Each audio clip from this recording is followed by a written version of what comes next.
इस वीडियो में आप डीएलएड चतुर्थ सेमेस्टर के हिंदी प्रश्न पत्र जो कि डीएलएड 2017 बैच के समय वर्ष 2019 में पूछा गया था उसका कंप्लीट सॉल्यूशन देखने जा रहे हैं। यदि आप डीएलएड 17 बैच के सभी पेपर्स और 18 बैच के चतुर्थ सेमेस्टर के सभी पेपर्स के कंप्लीट सॉल्यूशन को देखना चाहते हैं तो इस वीडियो के कंप्लीट होने के बाद से इस वीडियो का डिस्क्रिप्शन जरूर चेक करें। पहला प्रश्न है, जमीन पक गई है काव्य संग्रह है। ऑप्शन नंबर 3 केदारनाथ सिंह सही उत्तर है। दूसरा प्रश्न है, देवेंद्र शब्द में संधि है। तो जब आप इसका संधि विच्छेद करेंगे तो आएगा देव प्लस इंद्र। देव में अंतिम वर्ण अ आ रहा है और इंद्र का प्रथम वर्ण ई आ रहा है, तो अ प्लस ई मिलकर के ए में कन्वर्ट हो रहे हैं, तो इसकी वजह से यहाँ पर क्या हो जाएगा, गुण संधि। दूसरे का ऑप्शन नंबर 2 गुण संधि सही उत्तर है। बढ़ते हैं अगले प्रश्न की तरफ। तुम अपने कार्य में सफल रहो, वाक्य किस प्रकार का वाक्य है। देखिए यहाँ पर इच्छा प्रकट की जा रही है कि तुम अपने कार्य में सफल हो जाओ, ठीक है।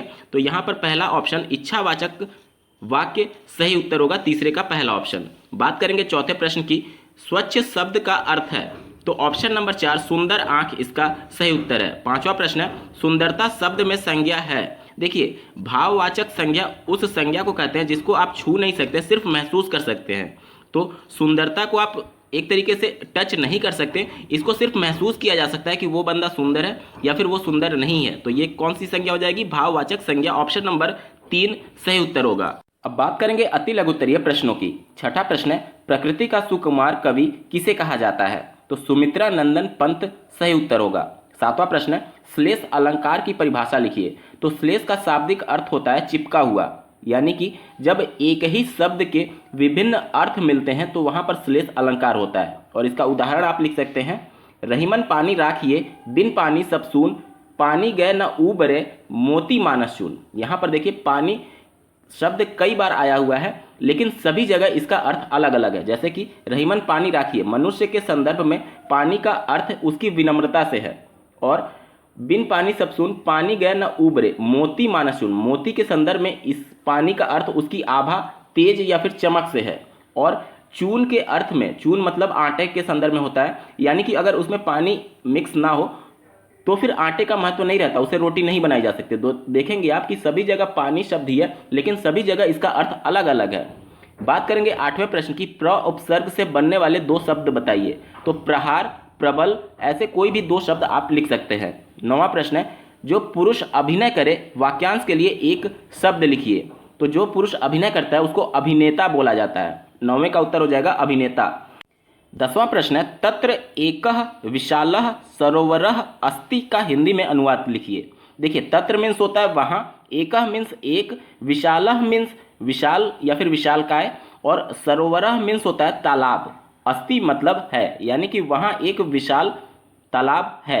इसका उत्तर हो जाएगा, ठीक है। बात करेंगे 11वें प्रश्न की, हरि शब्द का तृतीया विभक्ति और एक वचन का रूप लिखिए। प्रश्न में आपसे तृतीया विभक्ति एक वचन का रूप पूछा गया था, तो आप देख सकते हैं हरिणा इसका सही उत्तर हो जाएगा। तृतीया विभक्ति एक वचन में हरि का रूप होता है हरिणा। बात करेंगे लघुत्तरीय प्रश्नों की। 12वां प्रश्न है, कबीरदास जी का संक्षिप्त जीवन परिचय एवं रचनाओं का उल्लेख करिए। कबीरदास जी निर्गुण भक्ति आंदोलन के जन्मदाता माने जाते हैं और इनका जन्म 1398 ईस्वी में हुआ था। इनका संप्रदाय क्या था, इसके बारे में अभी असमंजस की स्थिति है। साथ ही इनकी जो भाषा थी उसमें पंजाबी, राजस्थानी, अवधी आदि अनेक प्रांतीय भाषाओं के शब्दों की खिचड़ी मिलती है, इसलिए इनकी भाषा को पंचमेल खिचड़ी या फिर सधुकड़ी भाषा कहा जाता है।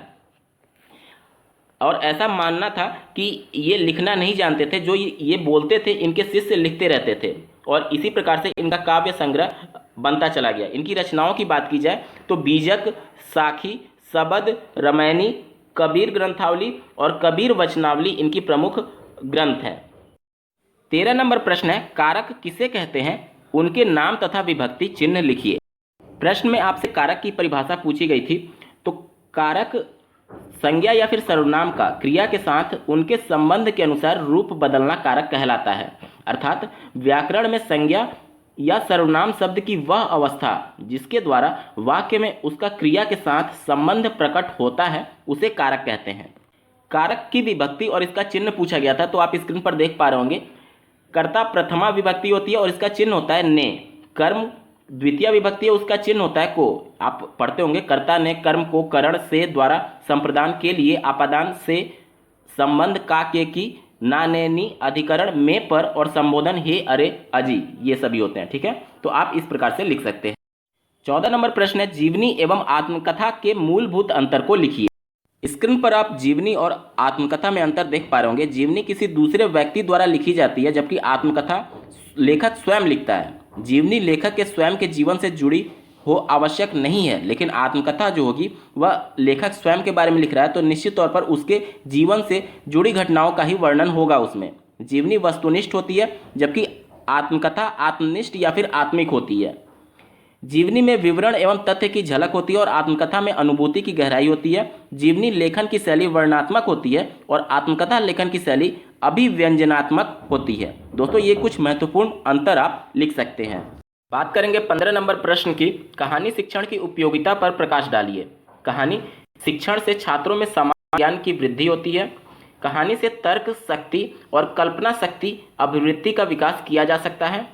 कहानी से बालकों में क्रमिक रूप से बोलने और तार्किक रूप से विचार करने की शक्ति का विकास होता है और बालकों में उपयुक्त शब्दों और मुहावरों का ज्ञान अपने आप ही हो जाता है। तो ये कुछ महत्वपूर्ण उपयोगिता आप लिख सकते हैं। 16वां प्रश्न है, अपनी पाठ्य पुस्तक से 4 पंक्ति का कोई श्लोक लिखिए। आप 4 लाइन का कोई भी श्लोक लिख सकते हैं, जैसे कि स्क्रीन पर आप देख पा रहे होंगे। सोत्रम सुते नैव न कुंडलेन दानेन पाड़ीन तुम कंकड़ेन विभाति कायः करुणा पराणाम कारैन न तू चंदनेन। आप कोई भी श्लोक जो आपको कंठस्थ होगा आप लिख सकते हैं। बात करेंगे 17वें प्रश्न की, निम्नलिखित शब्दों का हिंदी में अर्थ लिखिए। मक्षिका का होता है मक्खी, बहवा का होता है बड़ी संख्या में, माँ मीन्स होता है नहीं। अधिकतर ये शब्द श्लोक में प्रयोग किया जाता है और माँ का मतलब नहीं के अर्थ में प्रयोग किया जाता है। तक्रम का अर्थ होता है मट्ठा। 18वां प्रश्न है, निम्नलिखित संस्कृत शब्दों का संधि विच्छेद कीजिए। मनोरथः का हो जाएगा मनः धन रथः। दूसरा है सज्जनः, तो इसका हो जाएगा सत धन जनः। तीसरा है वसंतोत्सवः, तो इसका हो जाएगा वसंत धन उत्सवः। और चौथा है मध्वरी, तो इसका हो जाएगा मधु धन अरिः। दोस्तों, यहाँ पर आपका पूरा पेपर सॉल्व हो चुका है। आपको यह वीडियो कैसा लगा कमेंट्स के माध्यम से जरूर बताइएगा। साथ ही अगर आप 17 बैच और 18 बैच के सभी चतुर्थ सेमेस्टर के प्रश्न पत्रों का कंप्लीट सॉल्यूशन देखना चाहते हैं और चतुर्थ सेमेस्टर के गणित के पूरे पाठ्यक्रम को डिटेल में पढ़ना चाहते हैं, तो इस वीडियो के डिस्क्रिप्शन को जरूर चेक करें। इस वीडियो को देखने के लिए आपका बहुत बहुत धन्यवाद। भगवान करे आपका दिन शुभ हो।